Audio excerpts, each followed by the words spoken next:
بسم الله الرحمن الرحيم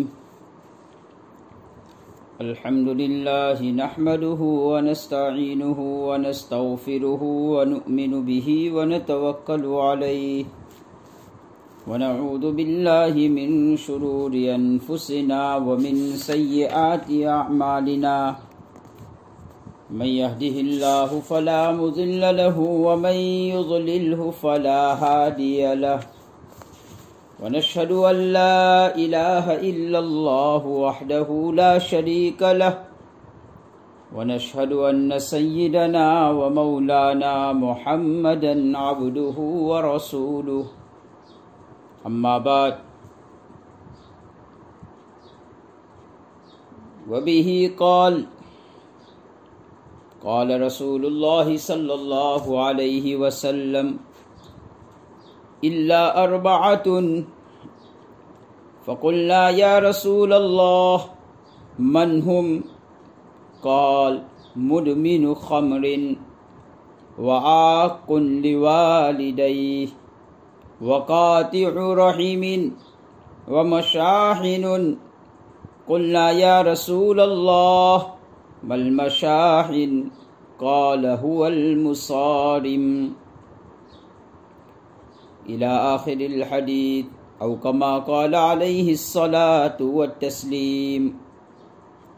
صدق الله مولانا العظيم وصدق رسوله النبي الكريم ونحن على ذلك لمن الشاهدين والشاكرين والحمد لله رب العالمين. عزیزان محترم، حضرات سامعین،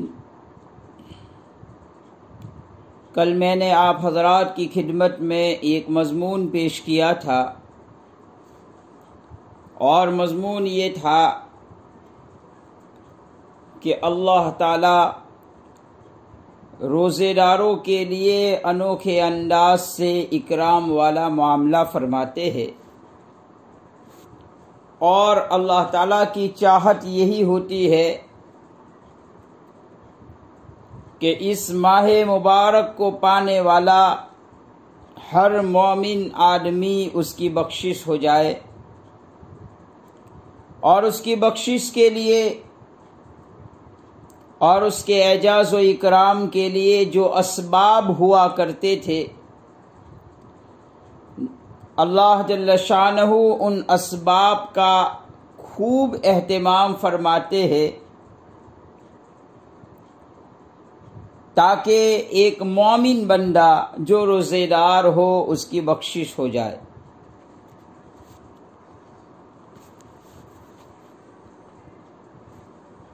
لیکن اسی حدیث میں آگے 4 بدنصیب لوگوں کا تذکرہ ہے جن کی رمضان المبارک میں بھی بخشش نہیں ہوتی، وہ جہنم سے خلاصی نہیں پا سکتے، ان کی لیلۃ القدر میں بھی بخشش نہیں ہو سکتی، ان کی جبرائیل علیہ السلام کے ان کی دعا پر آمین کہنے کے بعد بھی بخشش نہیں ہو سکتی۔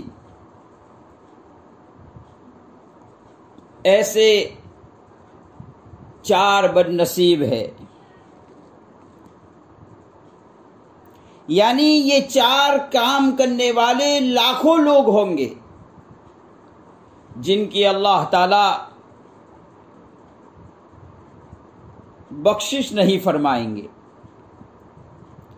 اور جن میں یہ 4 برائیاں پائی جائے گی وہ بخشش سے رہ جائیں گے۔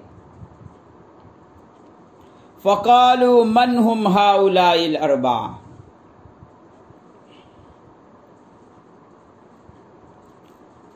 ملائکہ نے جبرائیل سے پوچھا کہ وہ 4 بدبخت لوگ کون ہیں جن کی بخشش نہیں ہو سکتی، جبکہ اللہ تعالیٰ نے اتنا پیارا مہینہ عطا کیا، اللہ تعالیٰ کا کتنا اچھا نظام تھا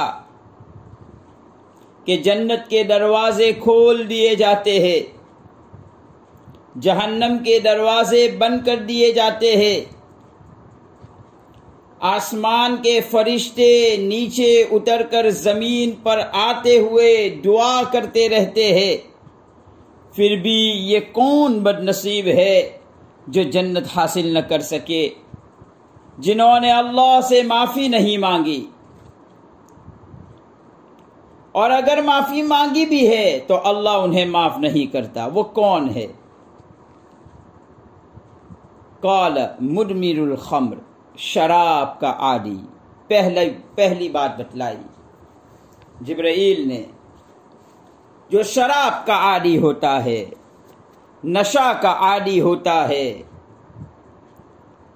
شراب یا کسی اور قسم کا عادی ہو، جو بھی انسان کی زندگی کو برباد کرنے والی چیزیں ہیں، ایسی چیزوں کا عادی اس کی اللہ پاک بخشش نہیں کرتے ہیں، الا یہ کہ اسے توبہ کی توفیق ہو جائے۔ یہ بہت بری لت ہے۔ ایک حدیث میں ہے، یہ شراب پینے والوں کو جہنم میں جہنمی لوگوں سے نکلا ہوا کھولتا ہوا خون اور پیپ پلایا جائے گا۔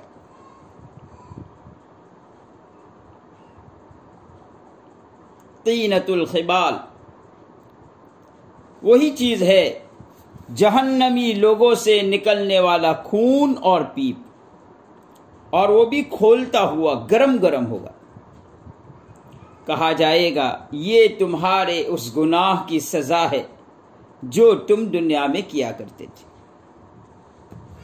اسی لیے نبی اکرم صلی اللہ علیہ وسلم نے شراب کی قباحت اور برائی کو بیان کرتے ہوئے فرمایا کہ خمر یعنی شراب یہ ام الخبائث ہے، تمام گناہوں کی جڑ ہے۔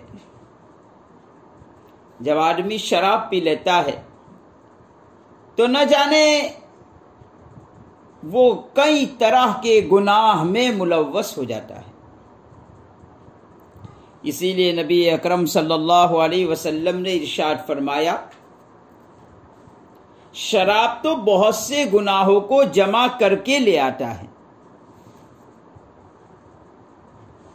ایک جگہ اللہ کے نبی علیہ السلام نے ارشاد فرمایا، شیطان تمہارے درمیان نفرتیں اور عداوتیں ڈالتا ہے، خاندانوں کی جڑوں کو کاٹتا ہے، اس کے لیے کیا چیز ہے؟ پھر فرمایا وہ شراب ہے، شراب سے خاندان کٹ جاتے ہیں، اس لیے کہ جو شراب کا عادی ہوتا ہے وہ اچھے برے کی تمیز کو کھو بیٹھتا ہے۔ یہ اتنا غلیظ اور ناپاک قطرہ ہے کہ اسے پیشاب سے بھی زیادہ ناپاک کہا گیا۔ بدن اور کپڑوں کے ساتھ لگ جائے تو دھوئے بغیر نماز نہیں ہوگی۔ تو جو بد نصیب اسے پینے کا عادی ہے، اس کو کیا طہارت اور پاکیزگی حاصل ہوگی؟ اس کا دل کیسے صاف ہوگا؟ اسے اللہ کی معرفت کیسے حاصل ہوگی جس نے اپنے منہ اور پیٹ کو خراب کیا ہو؟ اللہ نے تو انسان کے منہ کی حفاظت کی ہے۔ عزیز دوستو، حدیث قدسی میں ہے، جب بندہ رحم مادر میں ہوتا ہے، ماں کے پیٹ میں ہوتا ہے، تو اللہ تعالیٰ نے ماں کے پیٹ میں اس کا نظام خوراک کا جو بنایا وہ ماہواری خون کا بنایا۔ لیکن آپ غور کریں کہ اس خوراک سے اس کا نشو نما تو ہو رہا ہے، اس کے جسم کی پرورش تو ہو رہی ہے، لیکن اس خوراک کا نظام اللہ نے ناف کے ذریعے سے جاری کیا، منہ سے نہیں کیا، اس لیے کہ آگے چل کر اس منہ سے اللہ کی تعریف بیان کرنا ہے۔ آگے چل کر اس منہ سے اللہ کا قرآن پڑھنا ہے، اللہ کا ذکر کرنا ہے، تو اللہ تعالیٰ نے رحم مادر میں اس منہ کی حفاظت فرمائی ہے۔ جو آدمی اس منہ کو، زبان کو شراب سے گندا کرے گا، اس کی بخشش کیسے ہو سکتی ہے؟ لیلۃ القدر میں بھی شراب کے عادی، شراب پینے والے کی بخشش نہیں ہے، بلکہ لیلۃ الجائزہ میں بھی، یعنی چاند رات، عید جو صبح میں ہونے والی ہے اس سے اگلی رات اللہ تعالیٰ اس دن اعلان کرتے ہیں اور خوش و خرم ہو کر اعلان کرتے ہیں، فرشتوں کو بھی گواہ بناتے ہیں، اور روزے داروں کے لیے یہ انعام کی رات ہوتی ہے، ان کو یہ تحفہ دیا جاتا ہے کہ آج میں تم سے راضی ہو گیا اور میں نے تمہیں معاف کر دیا۔ لیکن ایسی رات میں بھی شراب پینے والے کی بخشش نہیں ہوتی ہے۔ تو اتنا مکرم مہینہ کہ جس میں اللہ تعالیٰ جنت کو پورے سال سنوارتے رہتے ہیں، اس کی تزئین کرتے رہتے ہیں، آراستہ کرتے رہتے ہیں، پھر جنتی لوگوں کے لیے، روزے داروں کے لیے گناہ سے بچنے کے جتنے اسباب ہو سکتے ہیں وہ سارے اسباب اللہ پاک کر دیتے ہیں تاکہ بندہ گناہ سے بچ جائے اور جنت میں داخل ہو جائے۔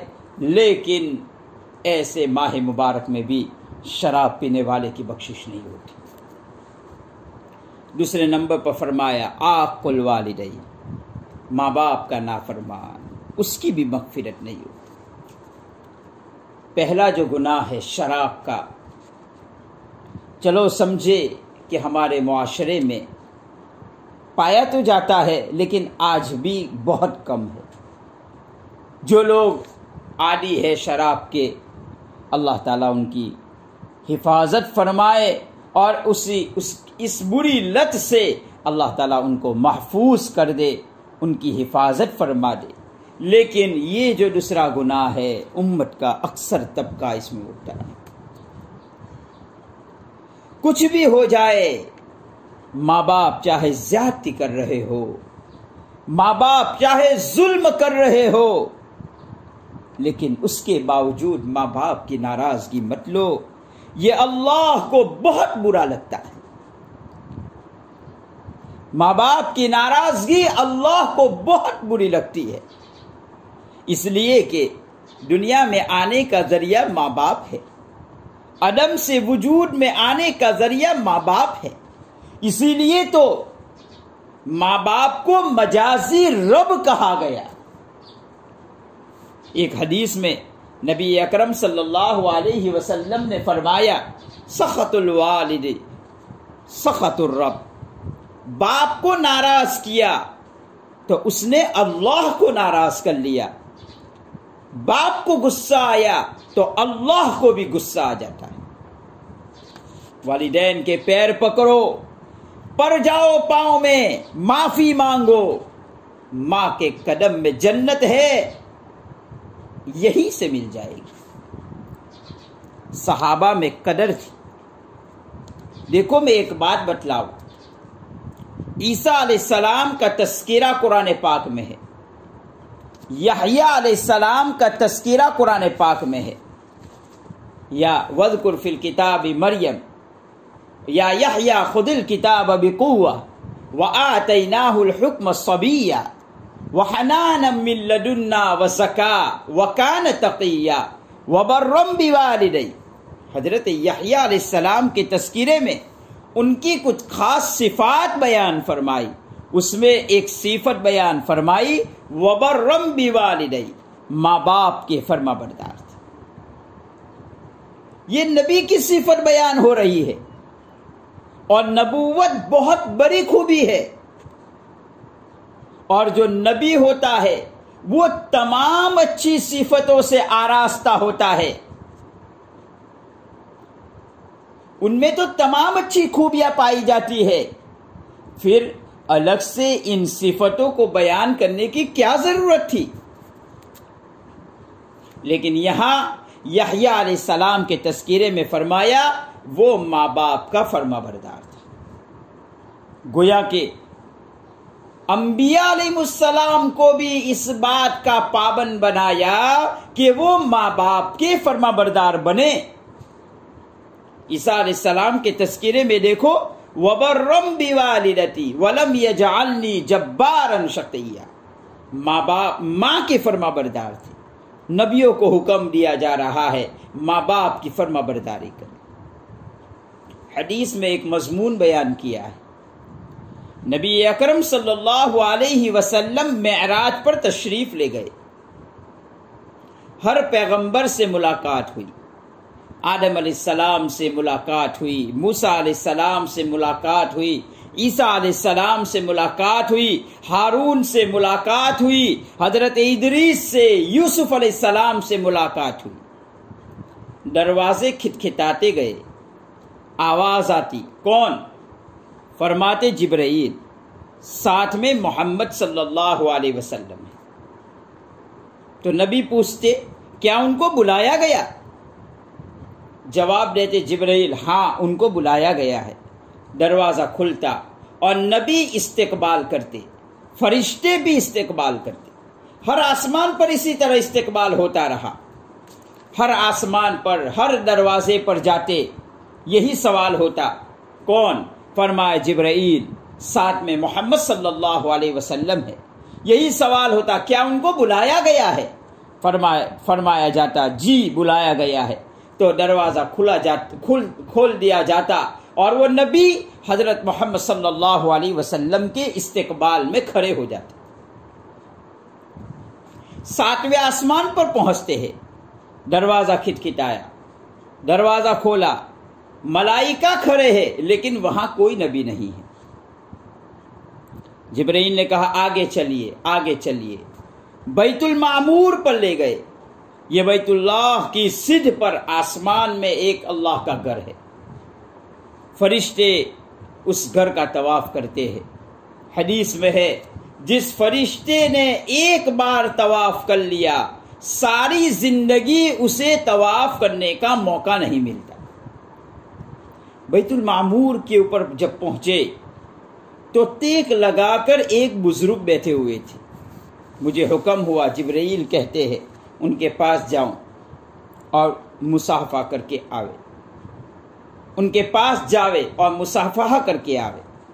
نبی اکرم صلی اللہ علیہ وسلم فرماتے ہیں میں چلا گیا، میں نے مصافحہ کیا اس بزرگ سے، لیکن وہ اپنی جگہ سے نہیں ہٹے، بیٹھے بیٹھے ہی مصافحہ کر لیا۔ پوچھا گیا، محمد صلی اللہ علیہ وسلم نے پوچھا یہ کون ہے جبرائیل؟ فرمایا آپ کے دادا ابراہیم ہے۔ پھر نبی اکرم صلی اللہ علیہ وسلم نے پوچھا پہلے تو سب نبی دروازے پر استقبال میں کھڑے ہو جاتے تھے، یہ تو اپنی جگہ سے اٹھے بھی نہیں۔ فرمایا یہ دادا ہے، یہ باپ ہے آپ کی۔ بتایا جا رہا ہے اس حدیث سے آپ اشرف الانبیاء ہے، آپ ختم الانبیاء ہے، لیکن باپ ہونے کی وجہ سے رشتہ ان کا بڑا ہے۔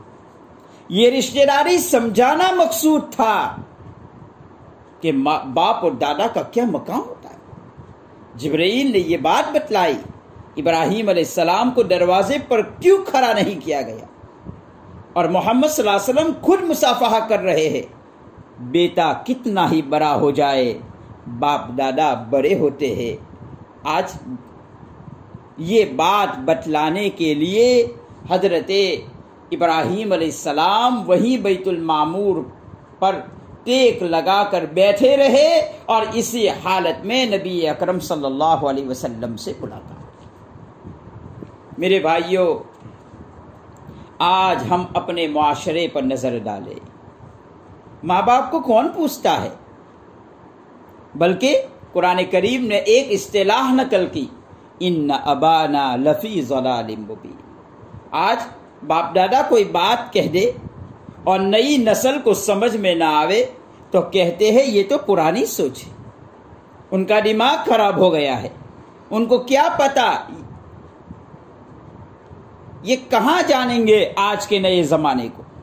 میرے بھائیوں، یہ زہر آلود جملے ہیں، یہ زہر آلود جملے ہیں۔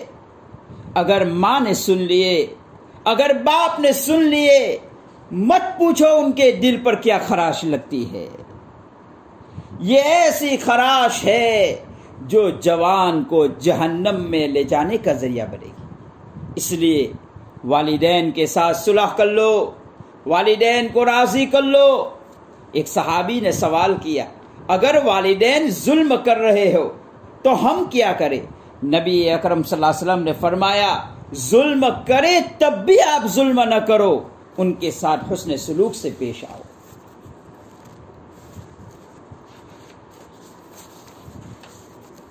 حدیث میں آتا ہے، یہ برے والدین نہ ہوتے، یہ بے زبان جانور نہ ہوتے اور شیرخوار بچے نہ ہوتے تو اللہ کا عذاب اتر چکا ہوتا اور تم ہلاک ہو چکے ہوتے۔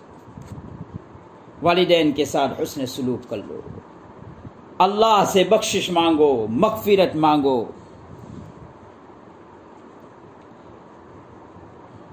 تو دوسرے نمبر پر نبی اکرم صلی اللہ علیہ وسلم نے یہ بات بتلائی کہ ماں باپ کا جو نافرمان ہوتا ہے، اس رات میں بھی، لیلۃ القدر میں بھی، رمضان المبارک میں بھی، لیلۃ الجائزہ میں بھی، ایسے آدمی کی بخشش نہیں ہوتی ہے۔ ہمیں اہتمام کرنا چاہیے، اپنے ماں باپ کے ساتھ اچھا سلوک کرنا چاہیے اور اس کے لیے کوشش کرنا چاہیے۔ اگر ماں باپ روٹھے ہوئے ہیں تو ان کو منانے کے لیے جو بھی تن من دھن کی قربانی دینی پڑے دے دو، ان کے پیر پکڑ لو اور ان کو راضی کر لو۔ یہ ایک بہترین موقع ہے کہ ہم ان کو منا کر اپنے رمضان مبارک کو درست کر سکیں۔ اللہ تعالی ہم تمام کو ان گناہوں سے بچنے کی توفیق عطا فرمائے، اور اگر یہ گناہ ہو گیا ہے تو اللہ تعالی معافی تلافی کر کے ہمیں دوبارہ اپنے مولا سے بخشش کی امید مانگتے رہنے کی توفیق عطا فرمائے۔ انشاءاللہ 2 گناہ اور باقی رہ گئے، وقت ہو گیا ہے، اس لیے میں انشاءاللہ آئندہ کی مجلس میں وہ 2 گناہ کا تذکرہ کروں گا۔ اللہ ان دونوں گناہوں سے ہمیں بچنے کی توفیق عطا فرمائے۔ وآخر